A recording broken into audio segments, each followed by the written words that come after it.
Management? What's management? I don't know what management is, but let's just call it management. All right, but what makes people successful while engaging in communication of story as a thought leader and business professional in today's diverse and ever-changing environments? Dr. Gene Griessman, welcome to the Rich Hart Show. And I'm glad to be with you. Thank you, Rick. Super duper. Gene, tell us a little bit about your story. All right, there's just a ton, a host of great information out here on what you've done in the communication worlds, but also within time management, leadership, diversity, and change management. Who is Gene Griessman?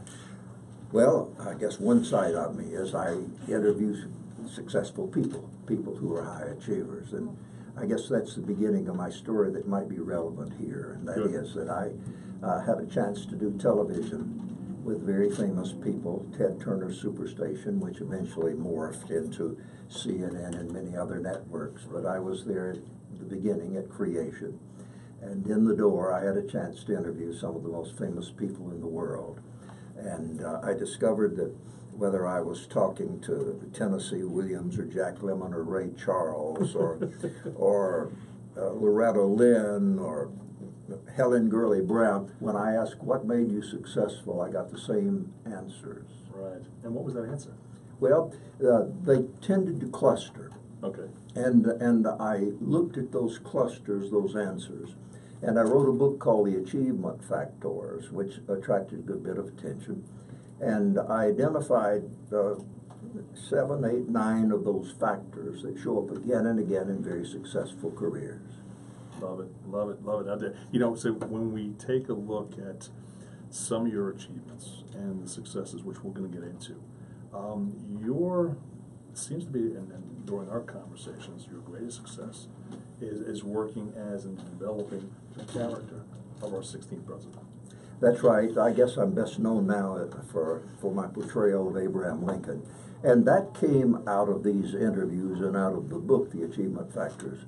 I'd started doing speeches on what makes people highly successful in a career. And it dawned on me that everybody doesn't respond to communication the same way, a speech or a keynote. Sure. So I thought, why don't I create a one-man play about some person who embodies these achievement factors, these themes. And after casting about for a while, I thought, why not Abraham Lincoln? Sure. Well, why Lincoln? Lincoln is America's best high achievement story, if you think about it. Right. Born literally in a cabin in the backwoods with no money, no connections. Sounds like me. Yes. I don't know that much about you. But it'd be a good story, and maybe you'll be president one day. But I'm not sure you'd want to be, but anyway. So he goes from log cabin to White House. He has less than 1 year of schooling, right. And that wasn't all at the same time, little backwoods schools. Yeah, right. Yet he goes on to write 3 of the finest pieces ever written in the English language, the Gettysburg Address, first and second inaugural address. Exactly. This is a high achievement story. Sure it is, without a doubt. All right, during his time, too, as well, even during his time, the amount of adversities he had to endure from the times had to be immense. All right, and so for you to really get involved in what Lincoln was doing, there really has to be some study out there to understand where Lincoln was and basically the drives and successes themselves that was really portrayed, all right, in his life. Well, actually, I think that many of the people who are listening to your show have self-identified that they want to be successful. Sure. And there might be that small number of people who have success given to them. Right. They inherit a large amount of money, and so they simply invest it, maybe. Not simply, but invest it wisely. Sure. But then the overwhelming number of Americans and people around the world sure. Don't get success handed to them. They often start out with nothing. Sure. And so people can identify with Abraham Lincoln. They can say, by golly, if he could do it with nothing, sure, I can too. And I think that's the enduring story of Abraham Lincoln. And also, it was an uneven path. It was not easy. Yeah, right. More 2 steps forward, 1 back. 3 forward, 2 back. Sure, exactly.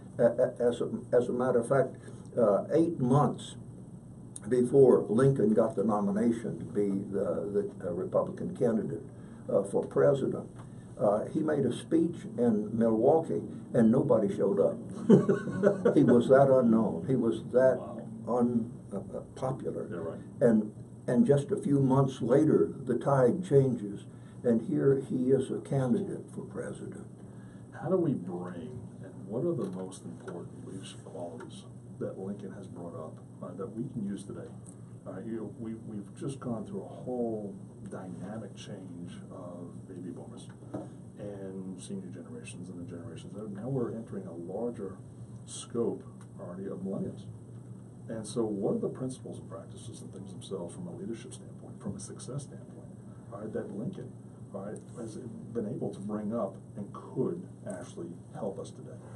I think you can seize on several lessons that can be drawn from his career.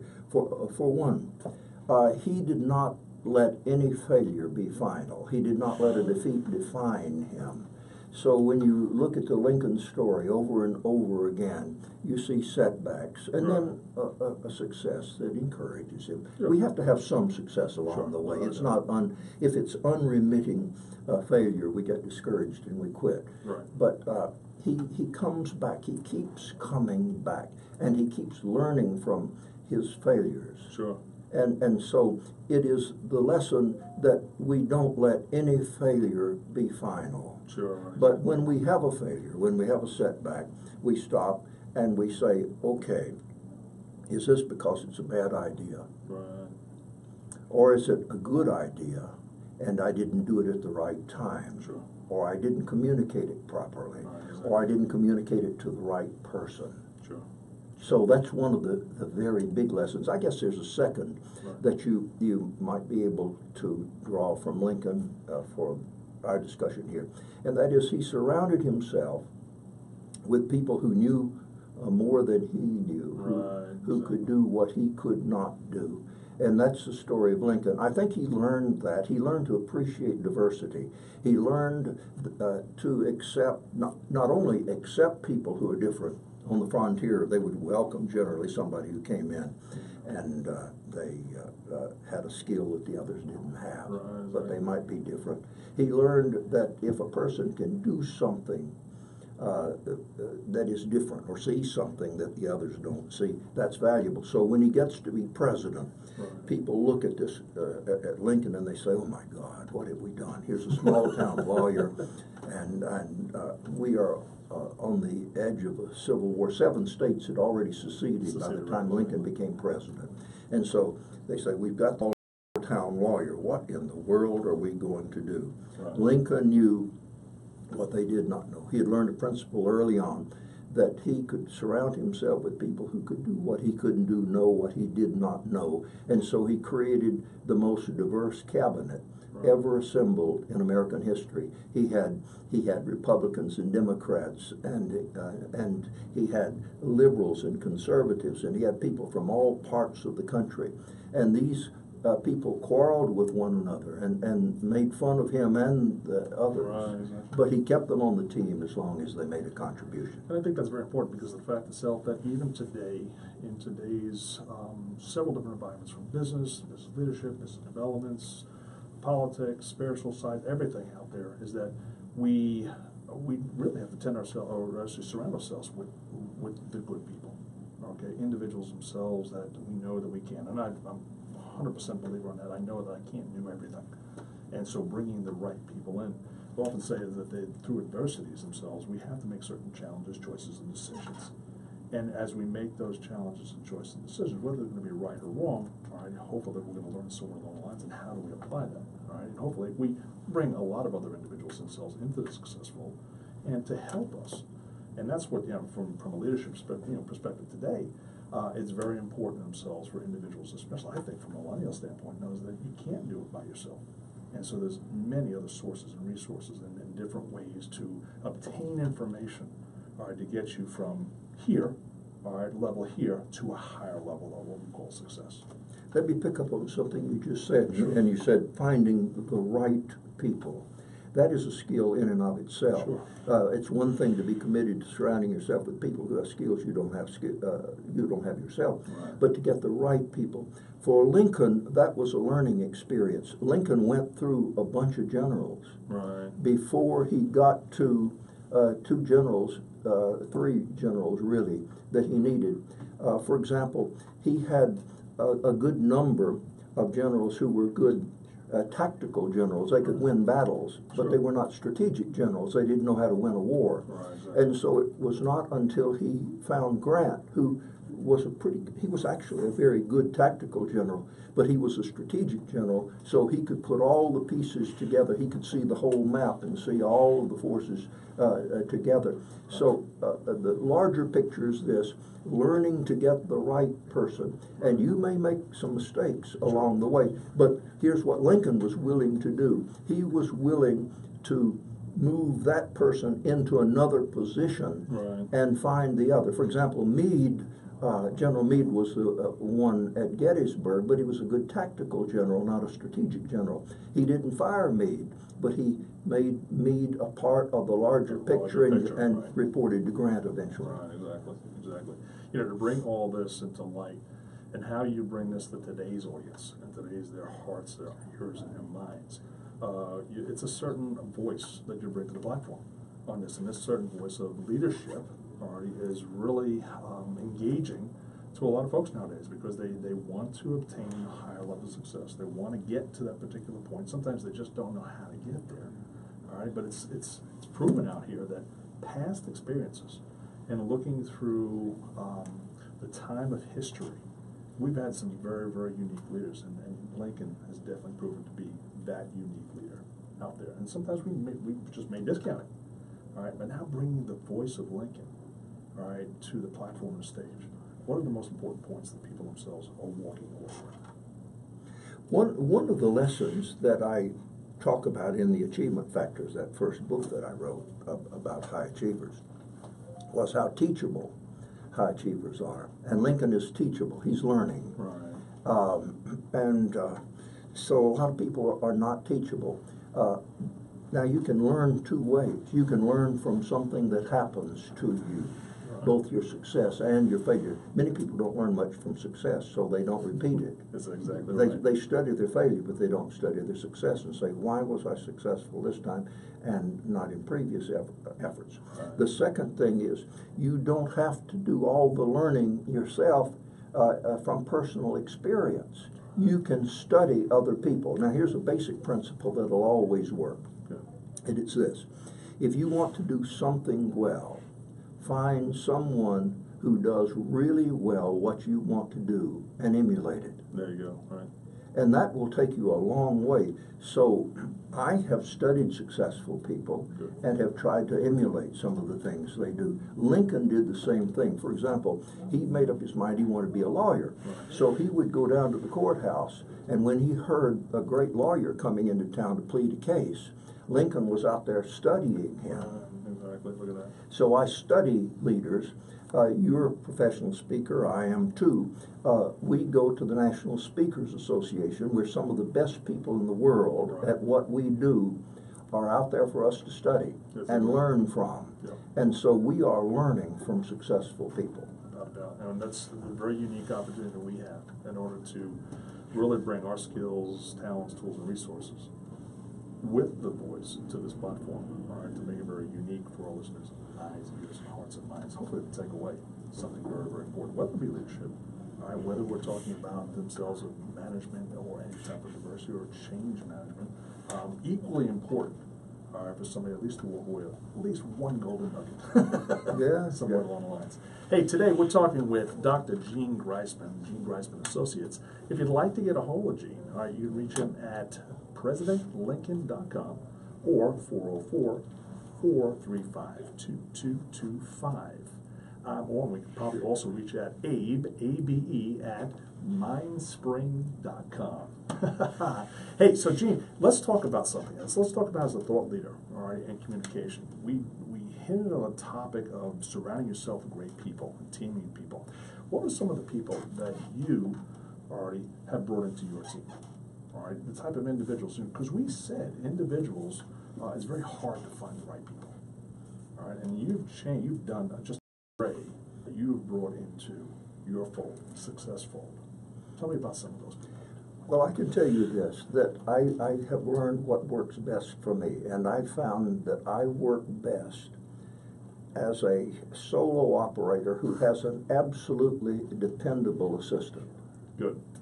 And through my academic years, I have had fantastic executive assistants. Really? And so I learned early on, and one of the people I interviewed was Mary Kay. Oh, She said, you should find someone who can do the $10 an hour work if your time is worth more than $10 an hour. And so I have had incredible executive assistants who've stayed with me for years. For example, my current assistant has been with me for 10 or 12 years, the same all through my academic career. And I know that I don't enjoy having a large number of direct reports. Right. And I don't know how effective I am. Maybe I'd be more effective if I were good at that. But I just like doing it because I do a lot of writing. Right. And so I would have to be spending time managing a team. Right. And that's not what I want to do. So I've done best with one person who's really good.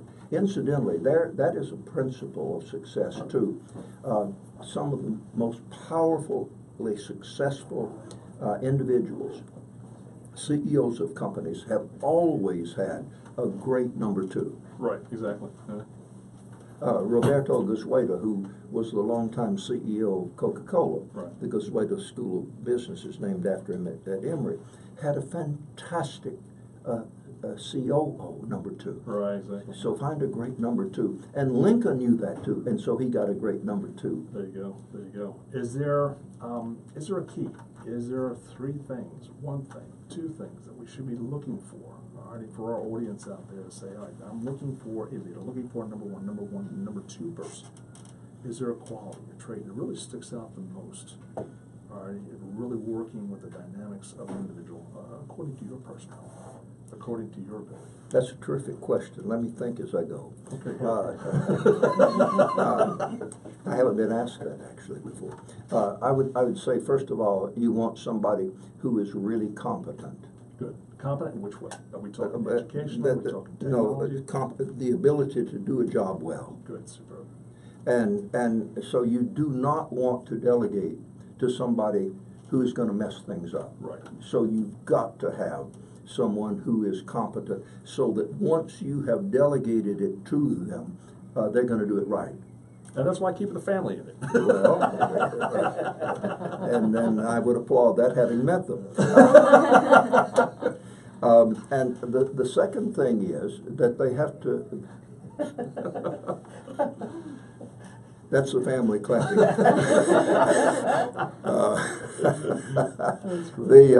The second thing is not only must they do it right. It's not just being smiley and nice and good. They have to be competent. Right. Number two, and sometimes they're not smiley and nice. You may have to be the smiley right. guy out front. Exactly. While somebody who is a doer might be behind the scenes. Number two, that person has to be able to take responsibility. If you delegate to that person, you have to know that they're going to do it. Yes. You don't want to come back 2 days later and find out, oh, I forgot, or I got caught up doing something else. Number three, if they are going to be a number two, they have to be happy being number two. Exactly. They must not be restless and really want to be number one, because either they're going to try to push you aside or you'll lose them. Exactly. So they have to get satisfaction out of being number two. And also, a part of being a great number two, as I talk about in the book, is one of the keys to high achievement is to discover what you're good at. There you go. And some people are not good number ones. No, not at all. They aren't, but they try to be and they fail. Yeah. Or they're mediocre at it. Some people are not good at number two.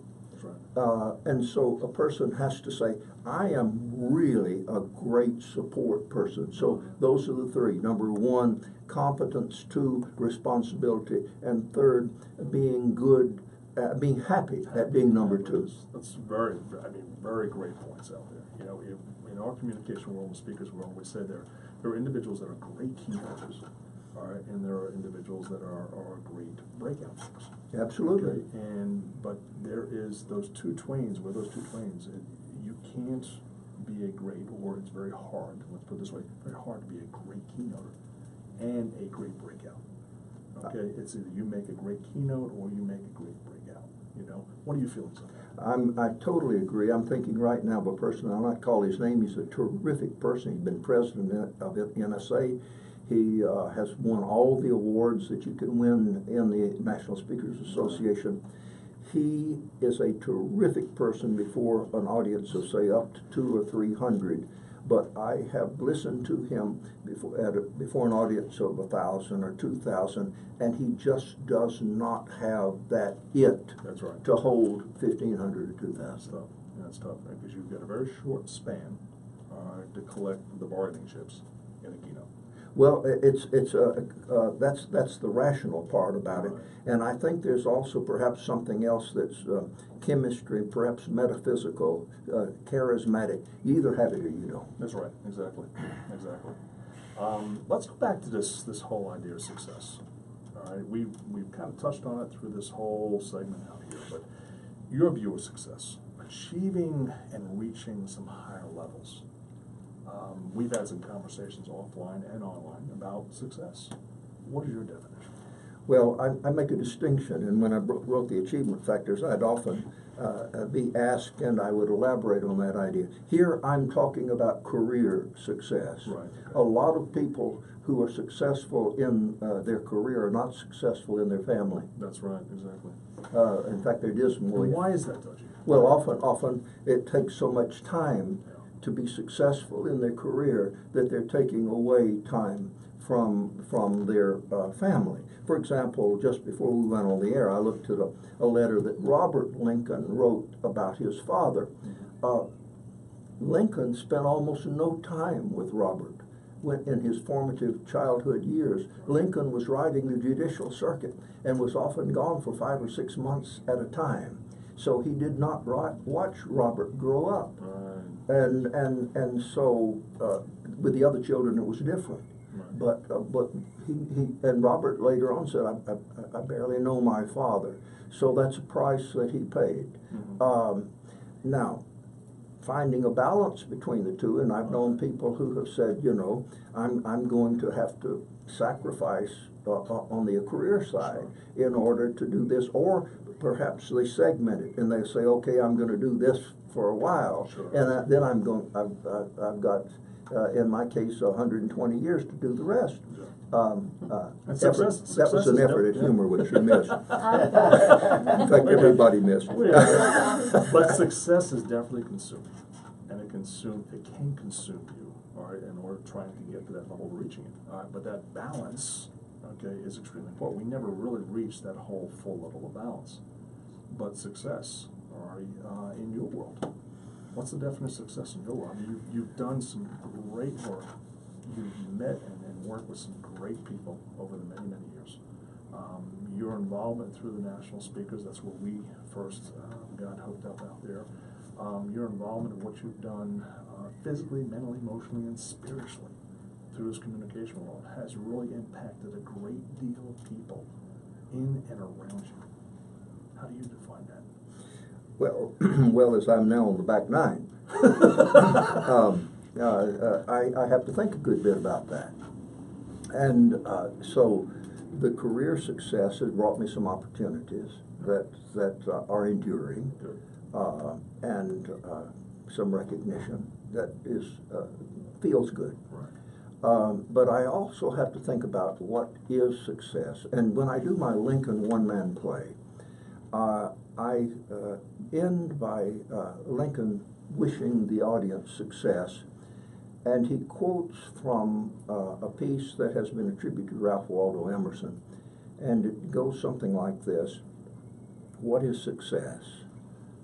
to laugh often and much, to win the respect of intelligent people and the affection of children, to earn the admiration of honest critics and endure the betrayal of false friends, to appreciate beauty, to look for the best in others, to leave the world a bit better, whether by a healthy child, a garden plot, a redeemed social condition, to know that even one soul has breathed easier because you have lived.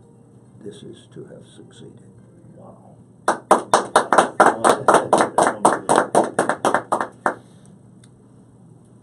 That's words that people all live by. In the achievement factor and the tactics of very successful people, and Lincoln speaks for leaders. Takeaways are from your books, are for our listeners, so they can get involved in what you see and what you've done, and what you've developed over the many years. Let me pick out one story from the achievement factors, and I've used it. I use it still when I do a follow-up seminar on how to communicate like Lincoln. It's a story of Mary Kay. One of the 9 themes that shows up in the achievement factors is the ability to focus, short-term, long-term. Right. Focus, short-term, is intensity, paying total and complete attention. That's right. And that'll work whether you're an actor or a speaker, or whether you're making a watch, or all sorts of things.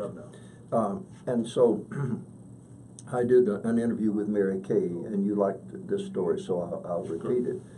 Mary Kay told me that long before she started her highly successful cosmetics business, she went to hear a very famous speaker speak, and she said that she stood in line, it seemed like forever, to shake the great man's hand. And when she got to the front of the line and she shook hands with him, she said he did not see me at all. All the time I was talking to him, he was looking over my shoulder to see how many more people were in line. There you go. And she said, I went away hurt and disappointed, and she said, quite frankly, angry. And I made a vow that day that if I was ever in a position that he was in, if I was ever successful, Right. I would not behave that way. And she said that day I started playing a game. I imagine that everybody that I meet has a sign around their neck. And on that sign, these words: make me feel important. And all the time I'm talking to them, I'm trying to make them feel important. Let me fast forward. Some couple of years later, I'd done a keynote at Gatlinburg. And after I finished making the speech, I went over to the exhibition area where her company had a display. I hate to call them booths. And so, as you can imagine, if I play Lincoln, I have to give cues around here. There you go. You're right. You're right. We missed the first one. We're going on the second. No, I don't think so. I think I got to do another one later on. But anyway, there are 2 women from Mary Kay Cosmetics. So I bound up to them and I announced that I have interviewed their CEO. And one of the women says to me, let me tell you about Mary Kay. When Mary Kay meets you, she takes your hand and she clasps it between both of hers. She looks you straight in the eye. And for that moment, you're the only person in the room. Make me feel important. Yep. Focusing on that. In my world, from the speaking side, we address focus. I always address focus. My acronym out there is the first opportunity in order to create unlimited success. And for an acronym out there, to have the opportunity to work as many people as you had, and including Mary Kay out there, it seemed to be definitely a certain blessing already in disguise, without doubt, without doubt. To make me feel important makes me want to think. Makes me think every time that I'm now conversing and communicating and working with different individuals, all right, especially from the generations, all right, from our see our silent generations, our senior generations down to the baby boomers to millennials, we're seeing communication in so many gaps and so many different levels. And to really bring that down, make me feel important. That's a learned response. Unbelievable. It's not something that comes naturally with baby's milk. It is something you have to learn to do because the baby in the crib is, I'm important, bring me this food now. Right. Hold me now. That's right, exactly. And so you have to get past that because, and many people throughout their whole lives, they are continuing to say, I want to be important, recognize me as being important, and they do not realize that a path to be taken seriously themselves is to make the other person feel important. Unbelievable, unbelievable. Hey, today, folks themselves, we were talking with Dr. Gene Griessman, Dr. Gene Griessman Associates.